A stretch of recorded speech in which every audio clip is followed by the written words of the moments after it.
Good evening, Facebook. This is live from the Battcave. I am Doc with your host, Kevin Batt, and everybody's friend and neighbor, Mario. Yes, he's my friend and neighbor. I like that. I like that he's my friend and neighbor. Don't you want to be my neighbor? Hey, it's good to have you back, man. You've been out. You've not been feeling well. Good thing it's not the Rona, right? No. Doing okay? Yep, we're all healthy. Fantastic. I've been watching your wife's got her cooking thing on Facebook. So that's up. Is it what's the title for that? Krista Goodwin Cooking, or I don't know what her KG something? Cooks. KG Cooks on Facebook. All right. So anybody that's listening to this, once you're on here, KG Cooks on Facebook. She's a magnificent cook, by the way. I've been able to try a lot of her stuff in the past, and particularly the cookies she put out there, the cookie recipe, and they are heavenly. I gotta tell you, I'm a big fan. So let's throw that out there. This is where we get that chance to, kind of throw something out there for anybody that we know and kind of promote them. So if you're a friend of ours and you want to be promoted on the show, let us know. She didn't let us know, but I really love her cookies and her cooking in general. So I was going to go ahead and say something, even though she's your wife, and I don't want to sound like I'm sucking up to your wife. That ain't it. And she knows that, so I'm not too worried about it. It is okay. I will say, however, you missed the really killer pork shoulder that we made pulled pork out of over the weekend, and it was incredible. Well, I'll tell you what, I did see that you guys were putting the recipe out there, and it was some good looking stuff. So KG Cooks on Facebook, gang, check it out. You won't be disappointed, I promise you. And those of you who know me know I like to have some good food. No lie, no lie on that one. So here a little bit later on, we got a guest. We decided to go local. We're back again this week. We've been to Texas. We've been to New York. We've been to Missouri. We've been all over the place. And it was time to come back home. So we have a special guest coming on a little bit later on, Michael Henderson. He is a longtime fixture in the live music scene here.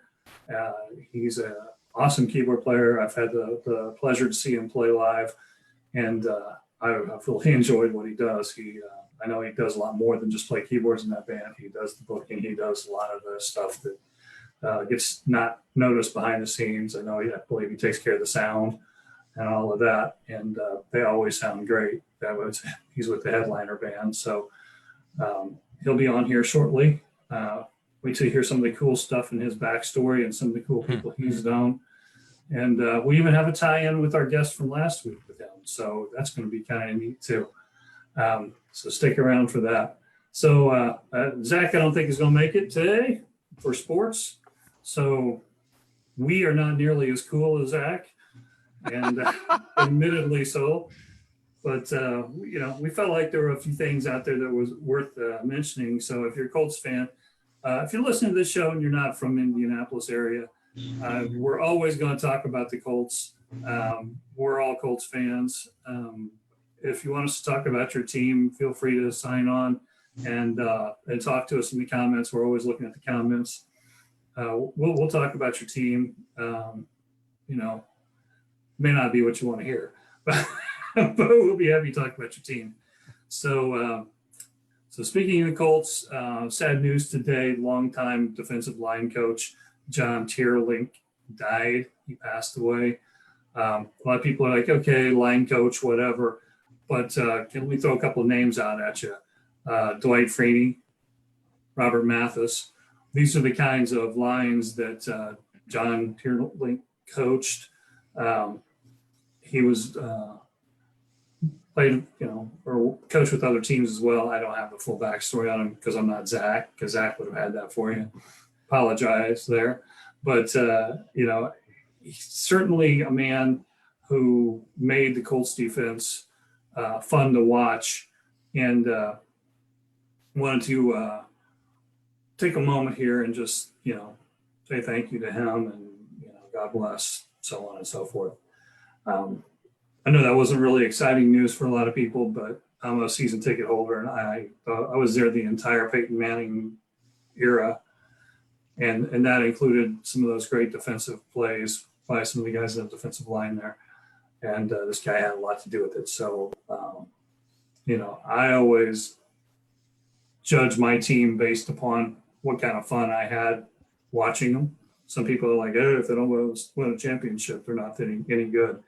Well, you know what? There's, what is it, 31 teams, 30, how many, whatever, that don't win a championship every year. So that means everybody's team sucks? No, that's not it. So to me, whatever, my team makes it fun and enjoyable for me, then it was cool. And that gentleman certainly had a lot to do with it, as did the players. I didn't ever take away from the players. So, and that was one of the first things I wanted to toss out there because I thought that was important, right? Other news is the Colts are signing some of their draft picks. I saw today, was it Penter? Is that the guy that they signed today? Yep. So, the lineman out of Ball State. Yes. So they're moving along to get the team all on track for the start of the season, and then you have the schedule came out this week, and much to my surprise, and again, I'm a season ticket holder, not to overstate that, I don't mean to do that. Much to my surprise, the season's going to start as usual. So in August, we're going to have preseason games, and then Doc, you and I were talking about before we came on air, the thing that blows all of our minds, and you brought that up, was that, again, the Colts don't have an opening day home game. We've got to wait another week or two to see the Colts. So I think we have the two preseason games in August, games 1 and 2, so we don't get to see any of the preseason games that matter. Incidentally, if one of you guys wants to go to one of those games, I might have free tickets. I don't always make it to it. Or Zach may not want to go. I don't know. We'll see how that works out. But then we got to wait until like September to see the team again. So hopefully that'll be cool.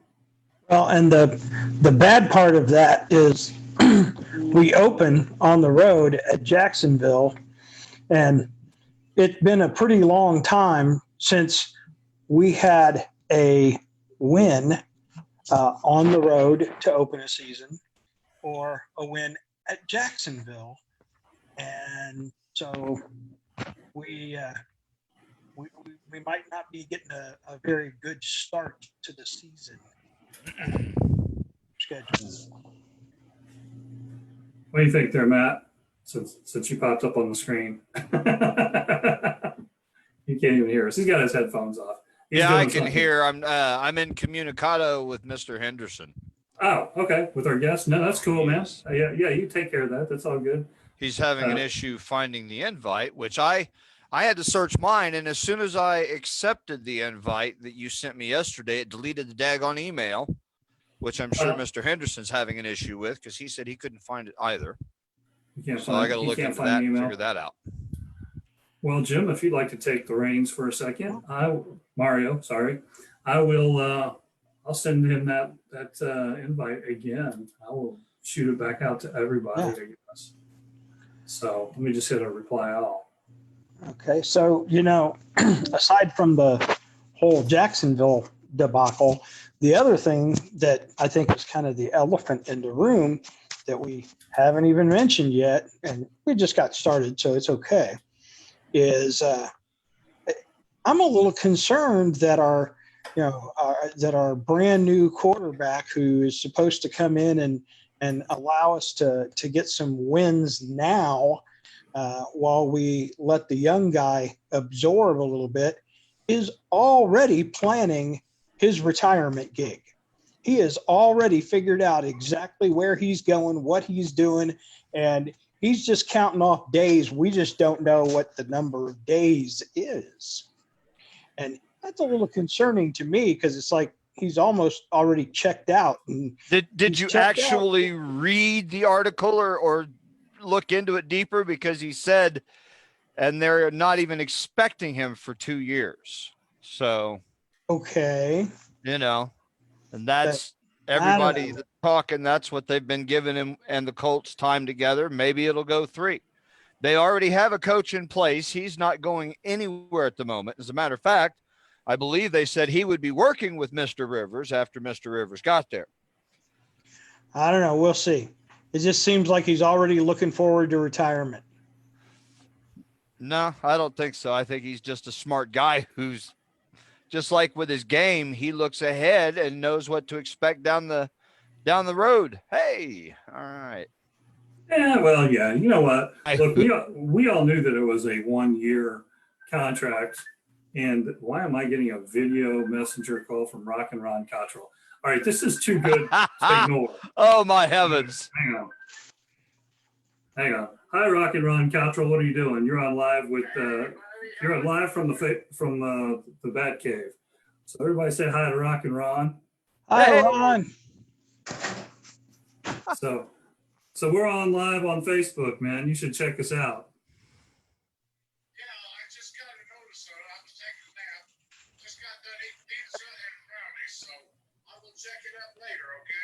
Yeah, man. So thanks for calling in. Hang on, let me put you back on there. Say hi to everybody. Right on, brother. Hang on, let me get the. There we go. Nope, he's hidden behind the logo. He's hidden behind the logo. Hang on, I can make this work, Ron. Hang on, give me a second. This is too good because we don't talk to Rock and Ron. Rock and Ron was there back in the day, man. Oh my God. He rocked and rolled with all of us back in the day. Oh yeah. There he is. There he is. There's Rock and Ron. Hey, brother. Everybody say hi to Rock and Ron. All right, man. Peace. He says hello, man. You guys probably can't hear him. No, I can. Oh, a little bit. But it's okay. I can right Figure out how to pipe that in. I can hang on. I can do this. All right, Ron. What do you got to say, man? I say just be safe. I love you. Miss you. Yeah, we miss you too, brother. All right, Yep. man. We're gonna get back to this.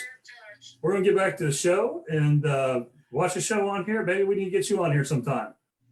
We can talk old times. Wouldn't that be cool? We'll get some of the old evicted boys together. You take care, all right? All right, bye-bye.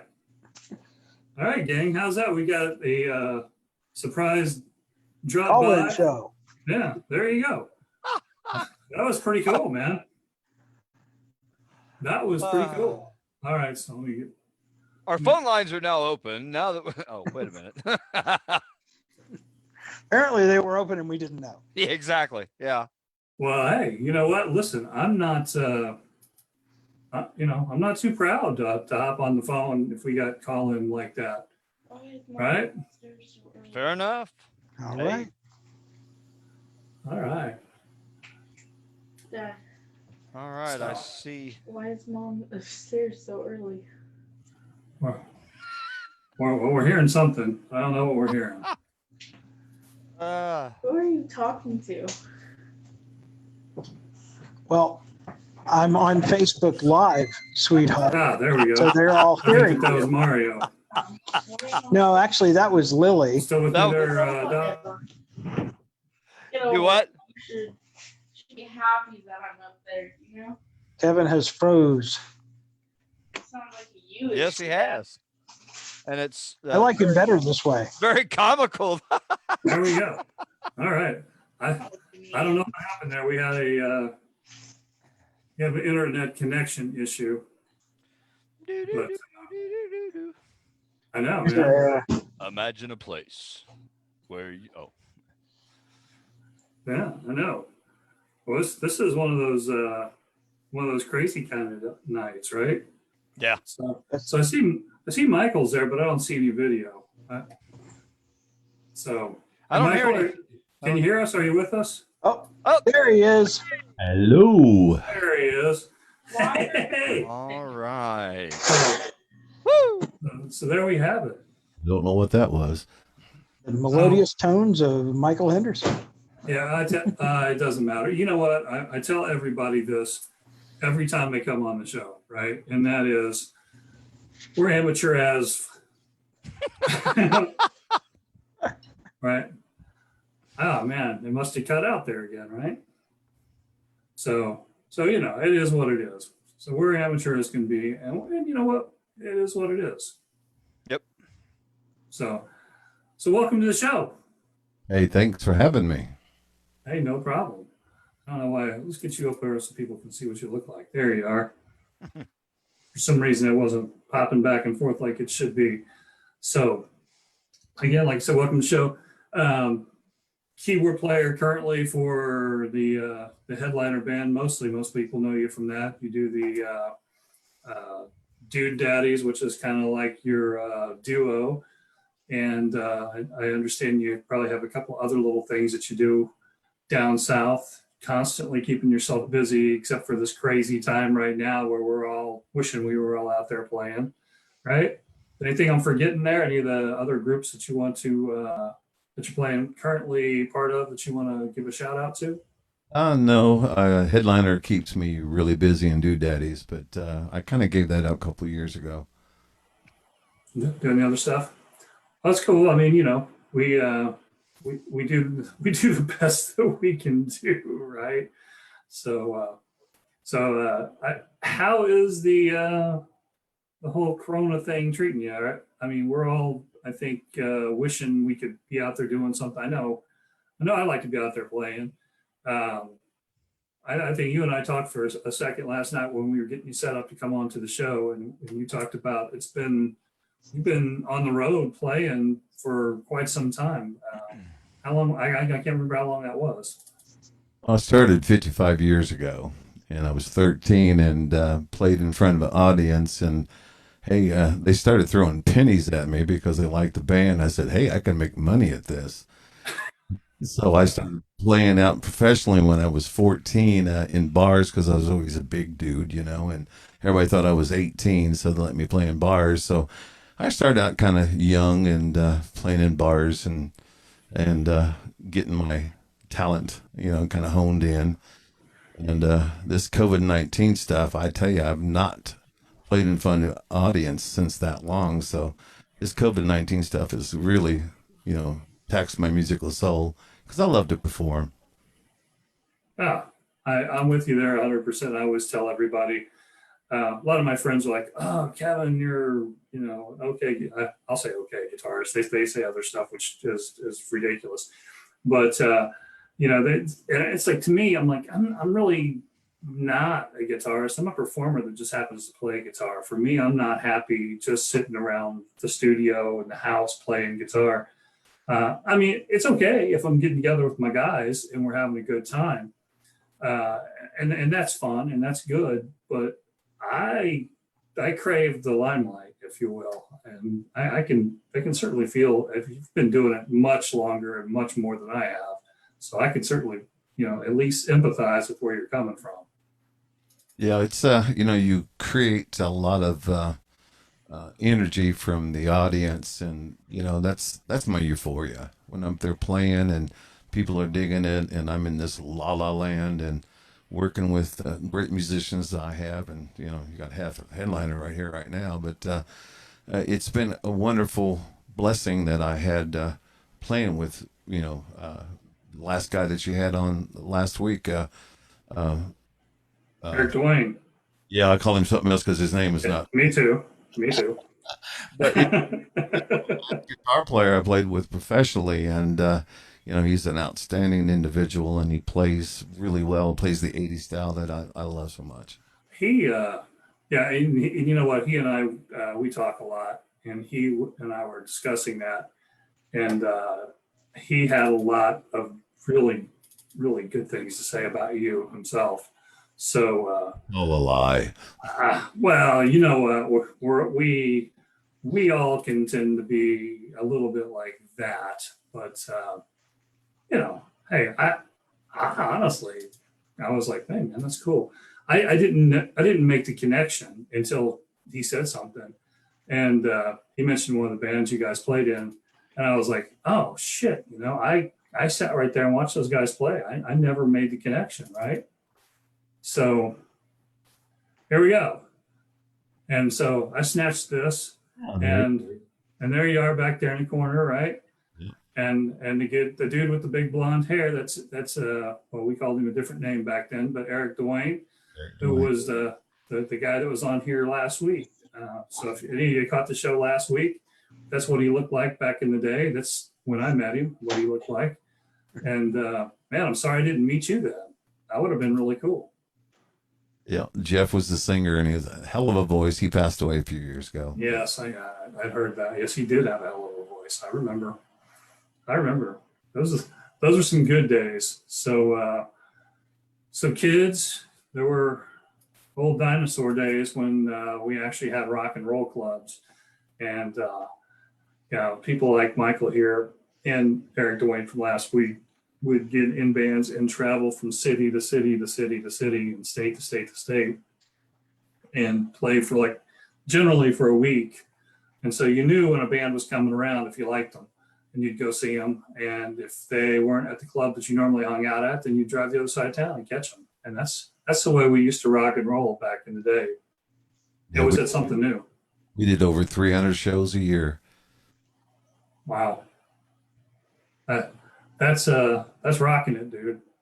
Yeah, that's what you make your living at. You don't play, you don't eat. And as you can tell, I played a lot because I ate a lot.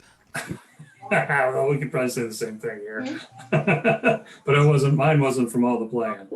But I do like to eat a lot. So fortunately, I'm good at other stuff that they'll pay me for it. So let's go back to the beginning. What really influenced you to get into music and play? Everybody has something that triggered it, whether it's a family member or just heard something or saw a musician live. What was it for you? Well, I didn't come from a musical family. Just kind of picked up, choir in 5th and 6th grade, and then I played trumpet in 7th grade. Then the Beatles came out, and I wasn't really into the Beatles. I was more into the American music, the Ventures, that kind of style. Played guitar for several years. Then the Rascals came out, and the Young Rascals, and had a keyboard player, and we had 3 guitar players in the band, so we flipped coin, and odd man bought a keyboard, and I was the odd man, and that started my keyboard playing. And I started playing keyboards and played guitar and keyboards for a while, and then just mainly keyboards since then. That's odd because similar but opposite story, was playing keyboards. I was playing I was learning piano. I was taking piano lessons, but my mom only had an organ, and she couldn't understand why I didn't like to come home and practice. I was like, it's not the same. It's not the same. And she's like, oh, there's keys there. It's the same. You're fine. And I hated it. And but I was learning, at a decent rate, I guess. But I always wanted to play piano instead of the organ for sure. But then one day I saw Kiss, and it was over. I was like, I gotta have a guitar. and then it changed everything for me. So it's funny that you kind of have a similar story, but it's kind of the opposite way around.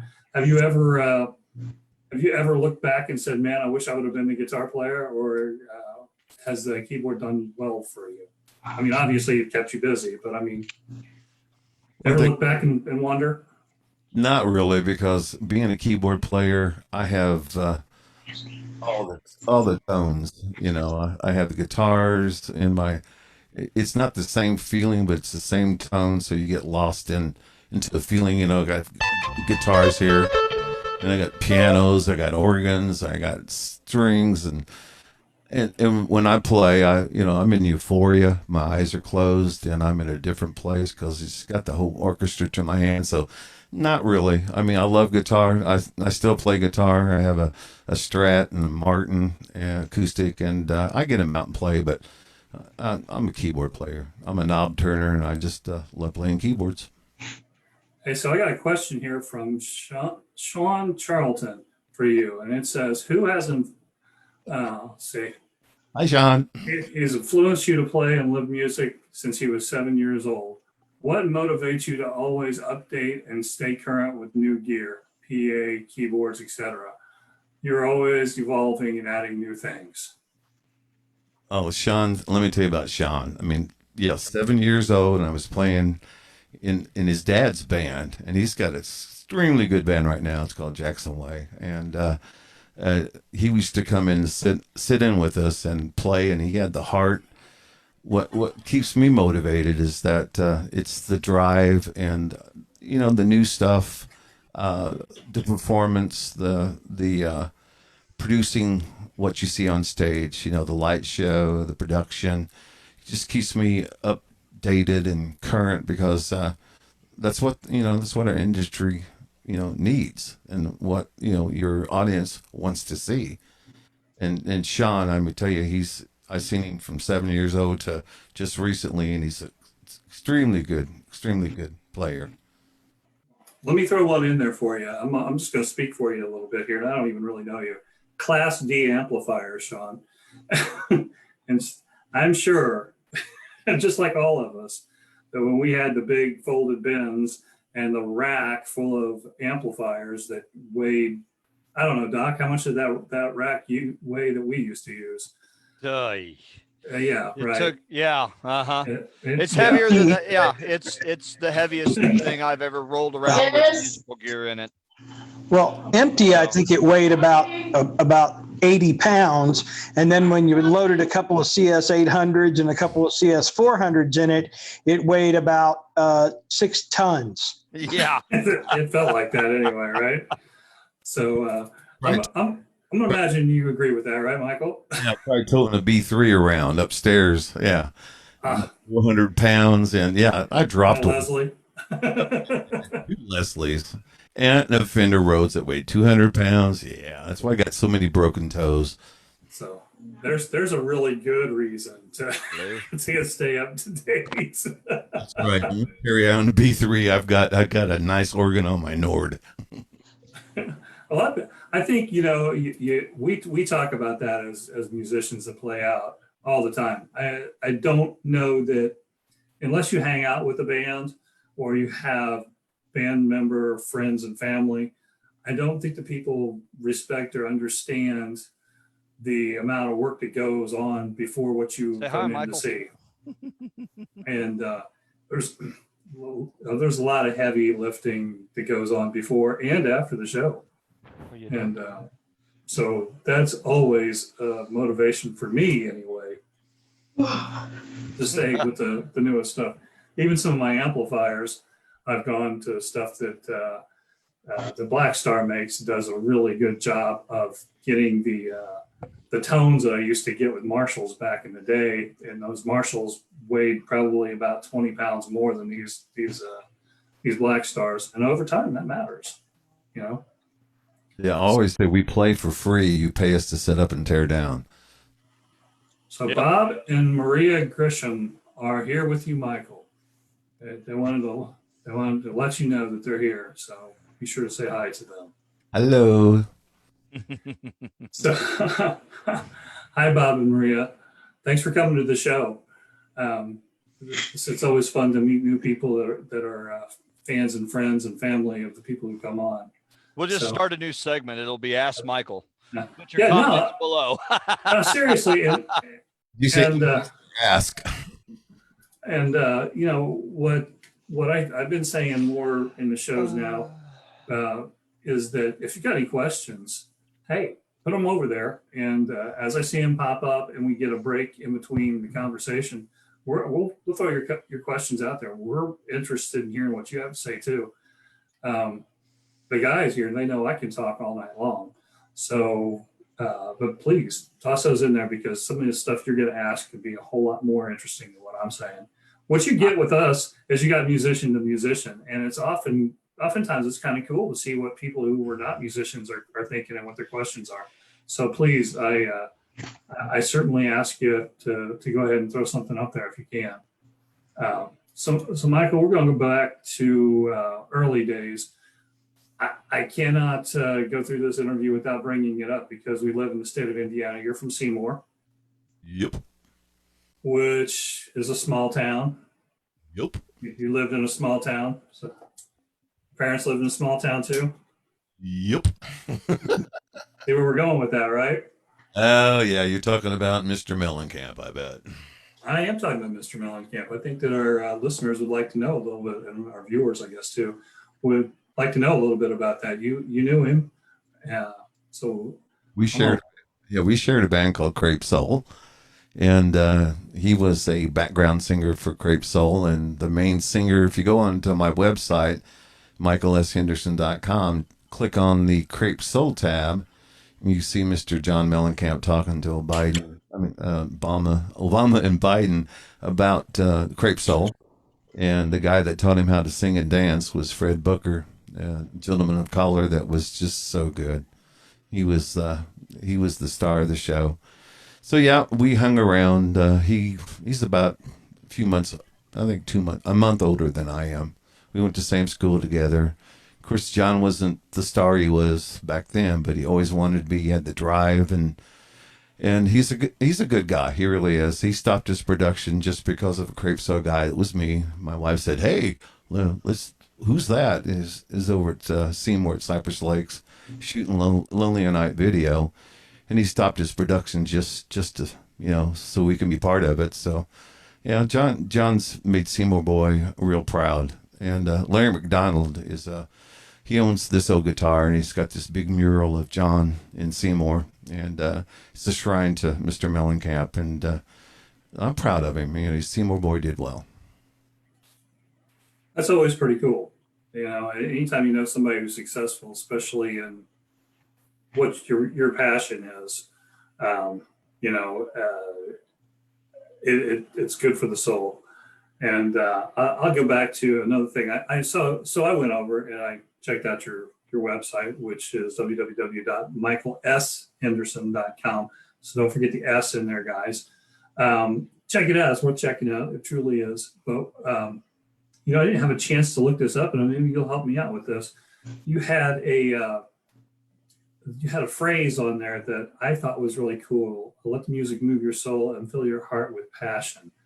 I was wondering if you'd comment on, first of all, I didn't recognize it. Maybe I should have. I'm the worst at lyrics, Matt, I'll tell you that.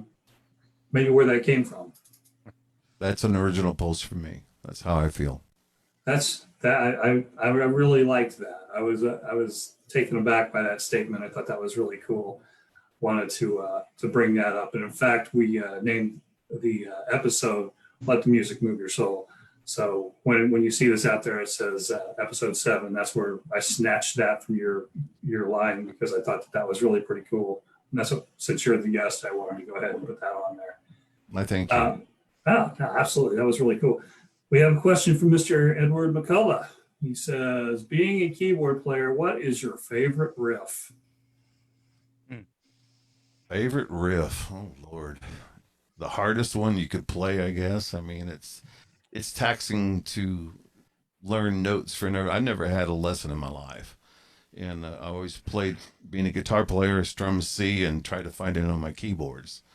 So I went to Berkeley, and when I was living in Martha's Vineyard playing music there, and they had a little kind of like a side education that Berkeley had on the island, and so I learned enough music theory to mess me up. So the riffs, I mean, I love them all.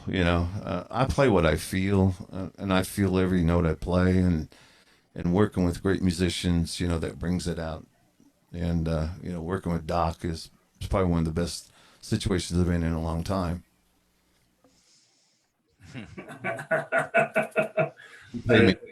Okay. No, I wasn't laughing at him. I was laughing with him. I actually moved the camera over to him while you were saying that, to get his reaction. So, and he's really happy with me for doing so, I'm sure. Yes. Yes. I've got a face made for radio, baby. That's why I keep my mouth shut most of the time. Yeah, there you go. When did that start? It says, what one song did you say that you would never play it again, but you did just because you missed it? That's a good question. Yeah, that is a good question. Oh, that is. We've been working on 80s stuff, because I still love 80s music. Working on Billy Joel stuff. I think it brings back a lot of chord theory, and I've been doing, like just the way we are, and doing the fun stuff that the 80s brought out. I like it all, I like good music. We'll throw that one out there. Hey, Doc, can you think of one that you do that you missed, that you came back, that you hated, that you missed? A song that I hated, but I missed it, and I came back and played it again. Well, or a song that you said that you'd never play again, and you came back to it. That's actually how Ed phrased the question. I don't know that there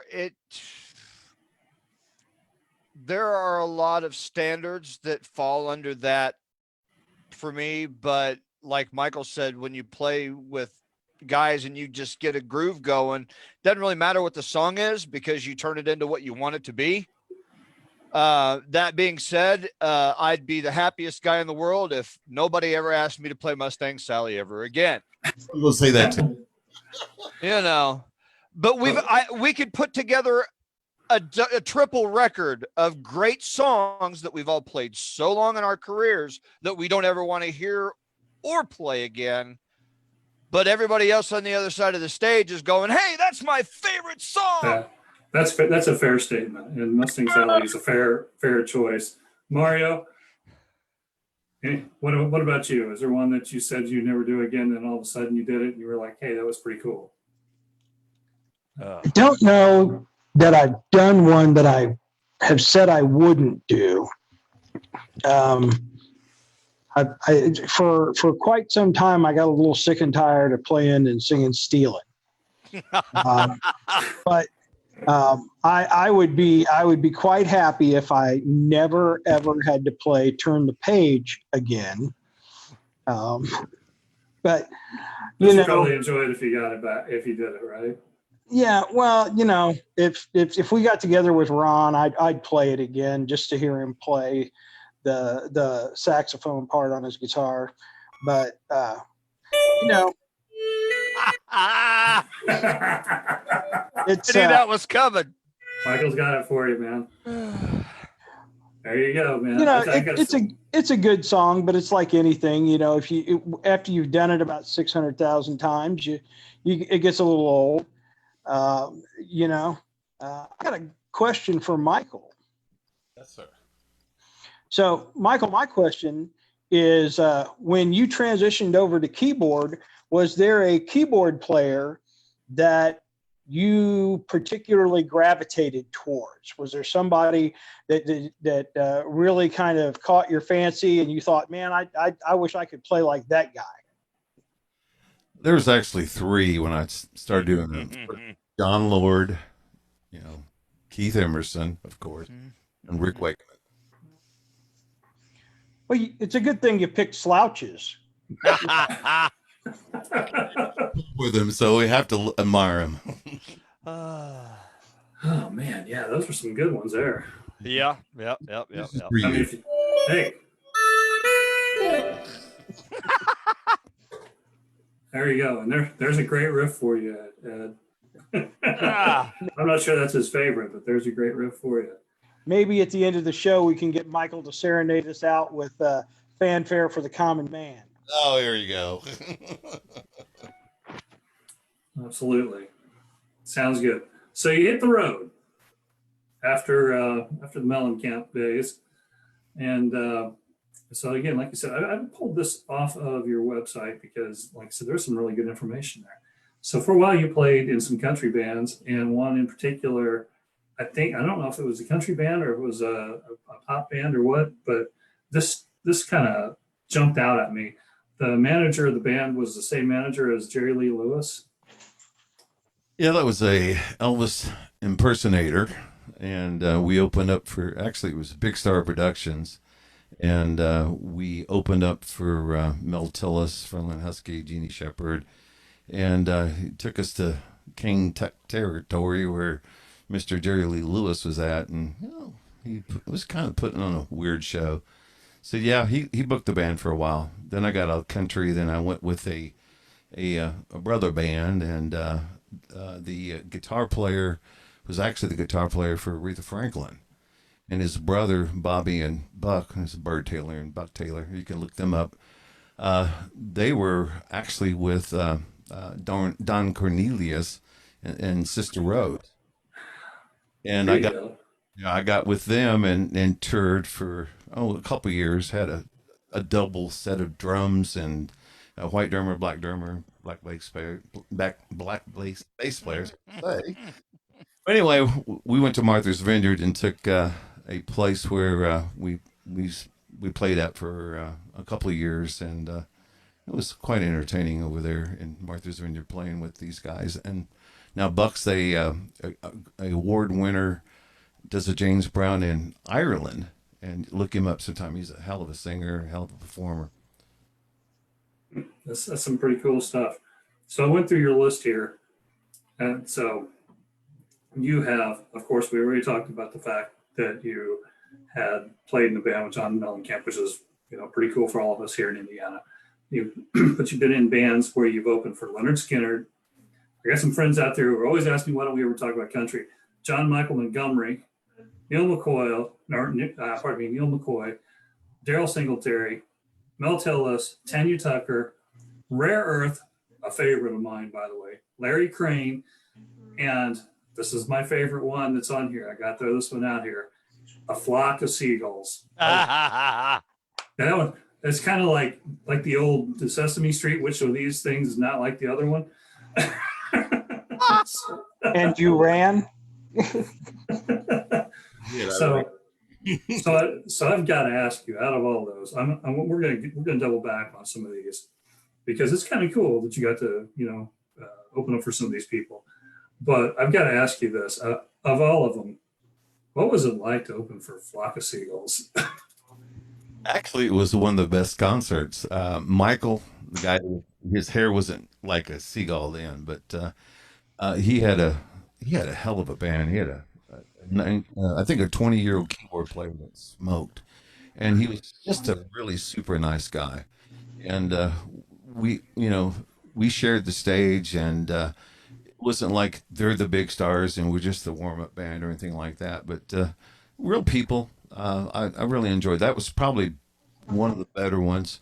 Where Earth was good. Pete wasn't with him then, but it was the whole band but Pete. That was at the Golden Horseshoe in Lebanon, Kentucky. And they were nice too. We all hung out and got drunk together and had a good time. I think my favorite one was Don Dokken. We were playing in Burlington, Iowa. And I've been there. So that's where I was at. And George Lynch was there, and we were at the Burlington Center, and we was backstage with him. And George had this amps. I mean, there was the Silver Anniversary Marshalls, and there was 6 stacks of them, double stacks. And I remember the soundman said, "George, you can't get you in the mix. You need to start pulling them out." So by the time it got done, because it was a small arena, you only had 2 of them. So Don started coming. Don Dokken had a plane wreck going to I'll just guess. and he had to get on an airplane and get to Burlington, a smaller one, and he ran everybody out. He was no move. Wow, that's some pretty cool stuff. After 55 years of it, yeah, I guess I've got stories we were here for hours. Well, the stories are what it's all about, right? I mean, some young person that asked me a question about life and, where are we going? What are we doing? The typical, what's the meaning of life thing. I said, well, I don't really have the meaning of life for you. I said, but I think life is all about the stories that we accumulate. And my thought is whoever's got the best stories at the end wins. Yes, Kevin, but you have to remember the stories, and you never remember them. Oh. Oh, I remember a lot of them. Just I don't remember all the ones you make up. With your really loud microphone, by the way. Okay. Yes. So, all right. So like I said, you said you've been with all these other bands that you opened up. Is there any of the others that really stand out to you? I mean, obviously, you got some big hitters on there. Was any of them where you when you went up and you're like, oh man, I can't believe I'm opening for these guys? Or maybe you talked about who was cool with you. Maybe was there somebody who wasn't as cool that you thought was going to be? No, well, everybody was cool. It's just their own aspects of cool. When I opened up at for John Michael, it was in Fort Laramie in Ohio. It was the Woodstock of country music, and this place was huge, beautiful, and felt a little intimidated there because it was such a grand venue. Uh, I've never really met a butthole, as far as a musician that's up there. I mean, you have people that, think their sun rises up on themselves, but, you kind of deal with that a little bit. But they always treated, the band members kind of, we're brothers and, they wished us luck and we opened up for them and we partied with them afterwards and not really one bad episode with them. That's good information to hear. I mean, I've been fortunate as much as I've met some cool rock stars along the way, and even a really big country artist I flew on a plane with. That, mind you, everybody would know who he is. We ended up sitting next to each other. I don't know how he ended up in the same area of the plane that I was in, because when I say he was huge, he was huge as an artist, not a person. But he was equally a great individual, and it kind of surprised me that somebody who was that big of a name, that pretty much everybody on the earth knows this guy, and how humble he really was. So that's I don't know if it's hey, we're all musicians and we're all in this together, or if he was just that nice of a guy. But to me, it seemed like he was just that nice of a guy. So. That's always cool. It's always good to get everybody else's stories about what they've seen and what they've heard. So, somebody's laughing and having a good time. Yeah, that'd be Lily again. Is that your microphone? And you gotta get that hooked up to your interface at some point. So it's all good though, man. We'll push through it. So, Michael, I want to talk a little bit about Headliner. It's kind of been your baby for a long time now. You keep the band going. I see you guys are booked a lot. Obviously, the people who haven't made the tie-in here, Matt McLaughlin is the drummer and Headliner now, and so you two are in the band together. We didn't just bring you on here because of that. You have really cool stories. I mean, that for sure. But I was just kind of curious if you want to give us a little bit of input on, I don't know, when it started, how long you've been doing it. I know you've had to make some changes here and there because people, as we all know, well, as musicians, we all know, maybe the people who are out there don't all know that, people get tired of it. People want to move on with their lives. And sometimes you have transition, and that's understandable. But I just give you an opportunity to kind of talk about the band and promote it, since that's your main thing.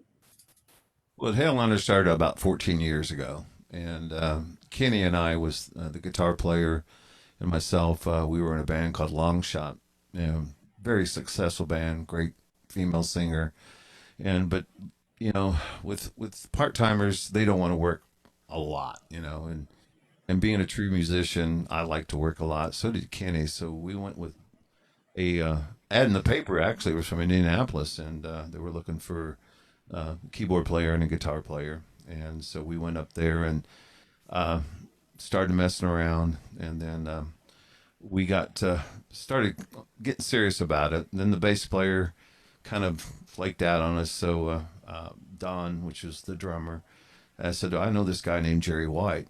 And Jerry White came in. He was singing better than the girl singer. And I go, where you been all life? Because we had a hard time looking for bass players.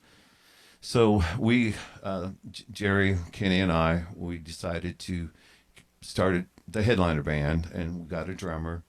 And we've went through a couple of drummers, about 5 years of drummers, and they just kind of, Jerry wears them out. We play a lot. I was doing 4 bands, and then headliner got so busy that we're doing 80 shows a year. And then Kenny just got to the point of wanting to retire. I worked with Kenny for 20 years, and so we got Mark Hall, which is an extremely good guitar player, good fit for the band. Before we got Mark, we got, of course, Matt, or Doc. It was a blessing because he brought a lot of energy to the band. Singer, great personality, just a lot of fun to be with. So we've been trudging on. We do a good production. We have a good light show. We have top of the line PA, Bose PA, and we like to practice, and we like to entertain. So that's headliner. Come out and see us. Absolutely. And let me see if again, the technology sometimes eludes me. So let me see if I can get the technology to work. Hang on a second. Come on, machine, work for me. Come on. Everything always moves slower on this damn thing than I want it to. So there we go. There's the band jamming. Get that cool light curtain. I always enjoy when I see that. That's kind of neat. There you go. So there's that cool light curtain. Like I said, I like that. That's kind of a cool thing. You guys always go, and it's something that generally I see that in your pictures and when I've seen you play. I don't think you guys had that up at the vineyard, but I think it was a day gig and you didn't need that.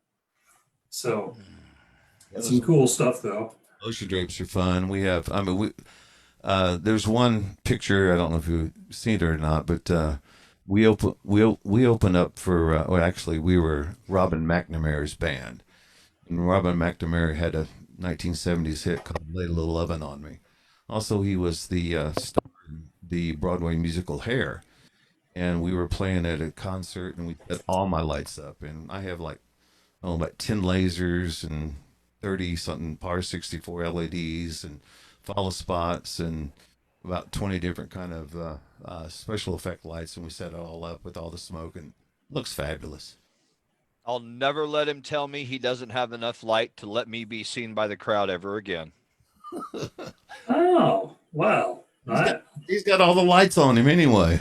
Yeah, well, yeah, he likes to have the lights in his eyes, just so you know. I have 2 and he has 6, so there it is.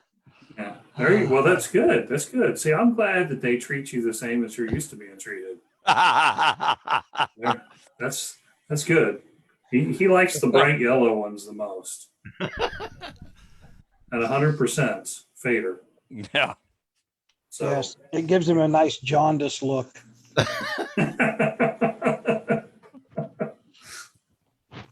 something like that anyway. Yeah. So obviously, like everybody else, you're waiting on places to come back around and be open so we can all go out and play. Are there any of the venues? I'm going to give you an opportunity to throw out a shout out to any of the venues that you really just that you guys frequent a lot, and or like I mentioned the vineyard. I know you probably were going to get lucky and get some summer in, and hopefully you guys will be able to do that one, which I would recommend to everybody who's on the east side of Indianapolis anyway. Yeah, Buck Creek's been good to us. We've been playing Buck Creek for almost 10 years, ever since it opened. It's a lot of fun. It's family friendly, and it's a lot of fun outside. And that's one of the places I miss. I miss the garage here in Columbus. It's a really good venue, a lot of good rock and roll. I miss playing everywhere. I got a brand new keyboard rig, workstation ready to go out in front of people. I haven't done it yet, but I built a new stand that it's kind of one of its kind. Got the It's actually a Gibraltar drum stand that I made a keyboard stand out of. So I'm ready to get that on the road, see how it works. That's cool. Oh, I lost you. Is anybody hearing? Yeah, I did up until right now. Can you hear me now? There you There he are. is. You came Yeah. back. Sorry about that. I'm not sure. Technology, it eludes us. I'm going to have to start taking screenshots every time your camera freezes because there's some great facial expressions just frozen in time, Is that mine? Is that what you're saying? Yeah. Yeah, your video feed keeps freezing on my end. Yep. Yeah, I know. I'm not sure what that's all about. You guys So. seem to be doing all right. Now that we've had fun discussing our technical issues, back to Michael.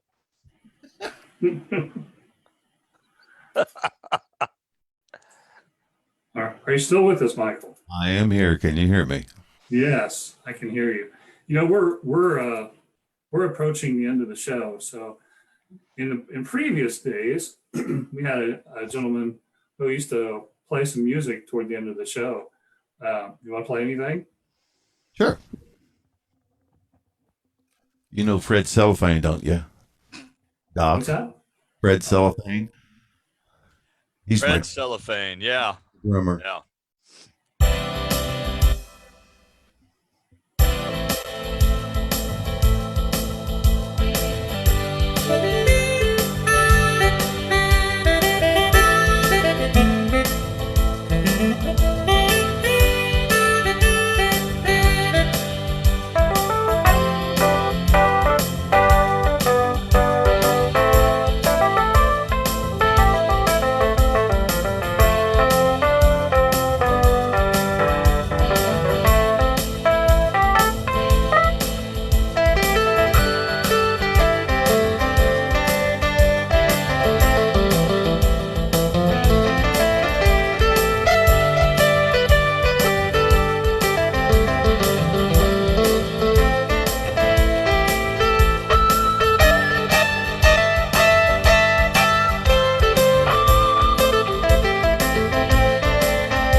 That was pretty cool. Yep. Yeah, that was a better drum sound than a lot of drummers I know. So, Hey, At we least all it have to was- aspire to something. what was that, Doc? I said we all have to aspire to something. Well, there's that. There is that. No, that sounded good, man. That sounded really good. So I got another question for you from Ed, and he was wondering. There's You my- can answer this. You can answer this however you want to. What was your first keyboard that you bought out of your first big gig check? I guess. So when you, I don't know if he means like, you had a really big payday one day and you went out and bought a keyboard, or maybe like so many of the rest of us, you saved up your gig money to go buy. What is there something that stands out to you that was special?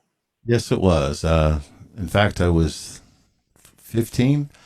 I was working at the A&W, and Farfisa organs came out.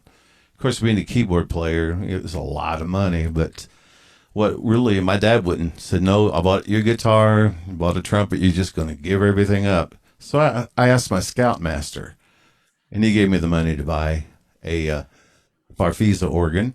And so after that, I paid him back, working at the A&W, started playing gigs. And my dad said, well, So I went out and bought a B3.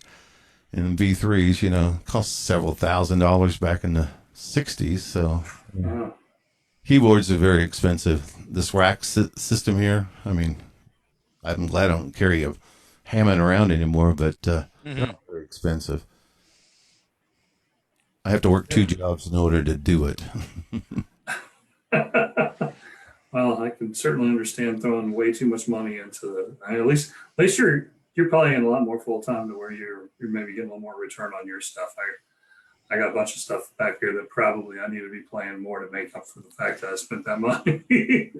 So It's that or Uncle Sam, so I decide this, but I still got Uncle Sam a bunch of money. yeah, well, that's a good philosophy though. So, guys, you got anything for Michael?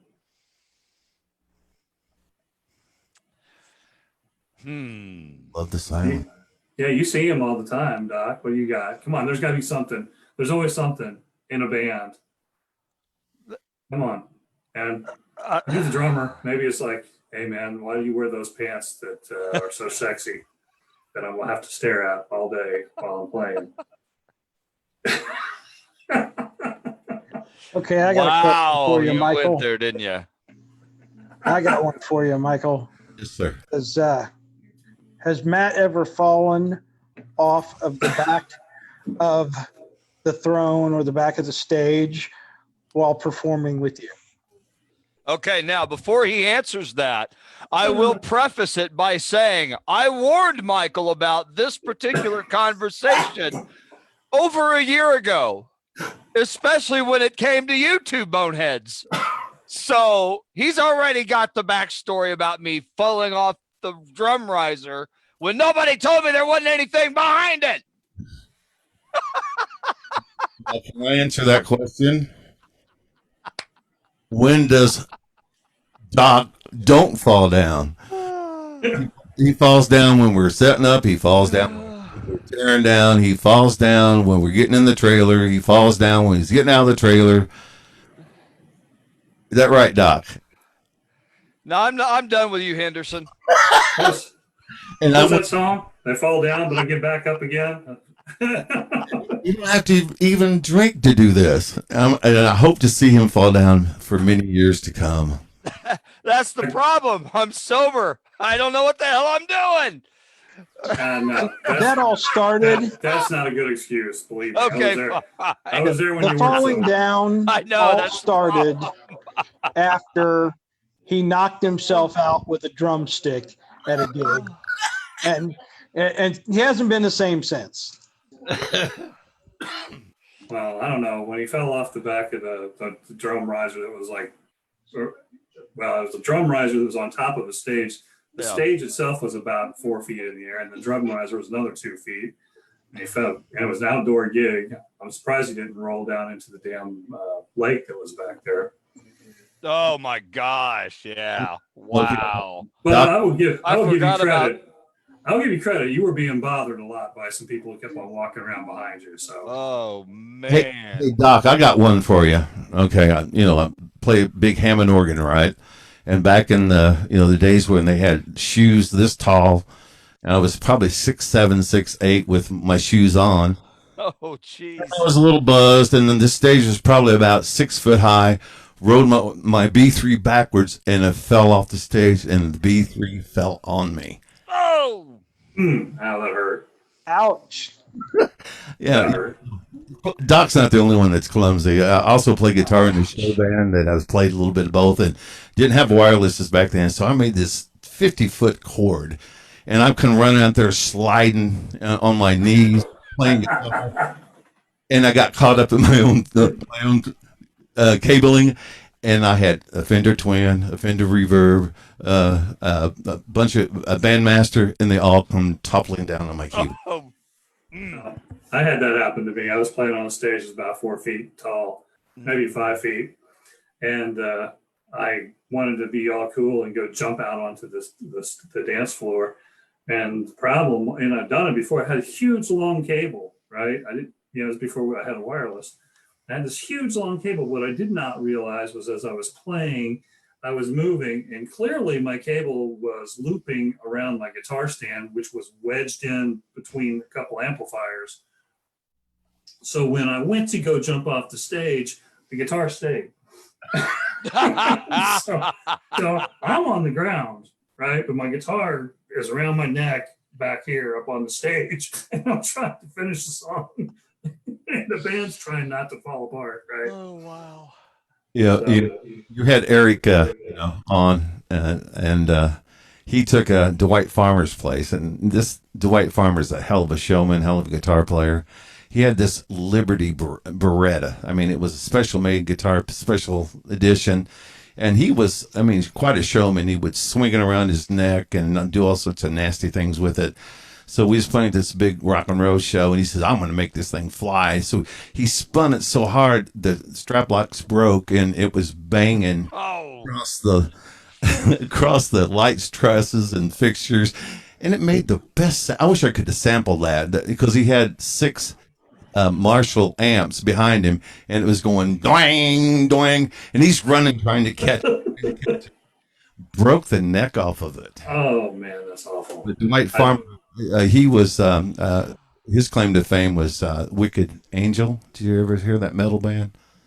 It sounds familiar. I don't know if it's anybody I used to follow, but that does sound like something. They were really hot in Europe and stuff like that. And talk about falling from grace. I mean, Dwight Farmer is a hell of a guitar player, hell of a nice guy, and he has a church now that he really plays in. He's outstanding. All the stories I can tell you that I can certainly relate to the whole broken neck thing. So that's the worst. And you see Doc up there in the corner. Yeah. Not everybody can see you, but we can see him. What we see, gang, is a little bit different than what you guys see. We can actually see each other across the top of the screen, and he's up there going. Yeah. Because he was there, he saw it. That is the most awful thing to happen as a guitar player. When your guitar just your neck. So like the guitar you see hanging behind me, the blue one there, that's the one. And fortunately, we were able to get it repaired. But it was you don't drop your guitar and have the neck break at an opportune time. That's not how it usually works. If there's such thing. So In the recording booth, ready to fire up your guitar to do the recording. No, that's the worst possible moment. That's for sure. After spending days of playing the scratch tracks for everybody else to get their stuff down, and I finally had my chance. Yep. That damn thing hit the ground. Yep. He stepped out of the booth to do, I forget what he was. I think he was just getting something to drink. The guitar fell. He came back, picked it up, didn't look at it, just grabbed, set it back on the stage, picked it up again. I said, Kevin, just sit your guitar down. Sit your guitar down, go out, just stop. And then had he moved his hand anywhere toward the headstock of that guitar, he probably would have lacerated tendons. It was that jagged, and all he was about 3 inches away. Kevin always would, just relax and kind of run his hand up and down the neck of the guitar. And that's all I could see was him doing that, just laying that hand. I was like, oh, just stop. Just put the guitar down, stop, and walk away. Because, and he saw it, and he knew what was going on. And I don't think anybody said a word to him for at least 2 hours after that. No, and to be honest with you guys, and I don't know anybody even, I'll share this. This is I don't know if I speak for all the guitar players out there, but I'm certain that I speak for a lot. And that is you develop and probably for all instrumentalists, you develop a intimate relationship of sorts, if you will, non-sexual guys. I know that's where your brains were going. You develop a relationship with the instrument, and each one is a little bit different. And I honestly, that at the time, that was my favorite guitar that I had, and I honestly. I left the studio. When I did leave the studio, I walked as far as I could out into this parking lot, sat down up against a light pole, and just literally cried because it was like the worst possible thing. So nothing quite fun like that. Yep. But we got through it. We got a new neck on it, and we got through it. So Yeah. Yep. So all is well that ends well. have any That's a equipment heck ever of a go on you, segue. Michael? Excuse me? So have any equipment just go bad on you? You ever have everything just Being an organ player, I love my organ. well? That's a good thing, man. But the I question knew where is, that was going before you finished. That's right. That's what she said. that's what I was going to say. Do the girls love your organ, or at least one of them? I don't. I always had equipment going down. Back when I was playing, full time before MIDI came out, I had 13 keyboards wrapped around me. and just to make one sound out of one keyboard, so we had to reprogram everything on the fly, and because you didn't save anything, you had to mix knobs on the fly. So you have one go down, then you have to use another one to make that sound. So yeah, I always had a bunch of keyboards, and yeah, always had problems. Well, it happens back in the day. We probably had more of that than we do now. Although, My favorite one, though, let me tell you my favorite one. I had the B3. You ever played the Belle of Louisville? It's a steamboat. no, I haven't. It goes up and down the Ohio River.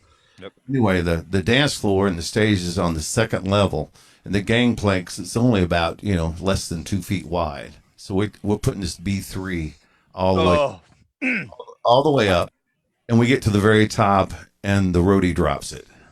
It rolls down a flight of stairs, and we picked it up and picked it back up there.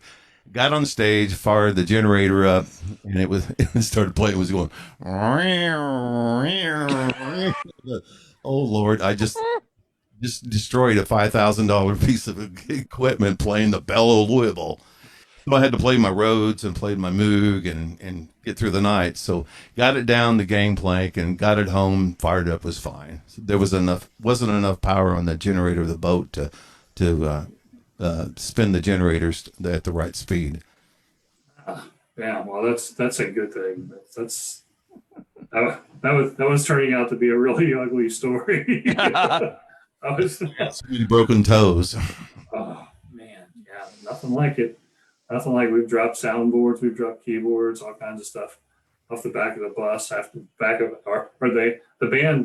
ambulance. We dropped a few things off of that too, which was an old 1980s ambulance that we used to move our gear around in. Fully functional, by the way. Yes. Yeah, lights, oxygen tank, you name it. It was completely fully functional. So all the good times. Well, it has been a good time. I appreciate everybody who's come by. There've been some great questions. We had a great time with Michael, and I say, everybody, please take this down, write it down, or just get ready to go click on it on Facebook and go over there. Check out the Headliner Band.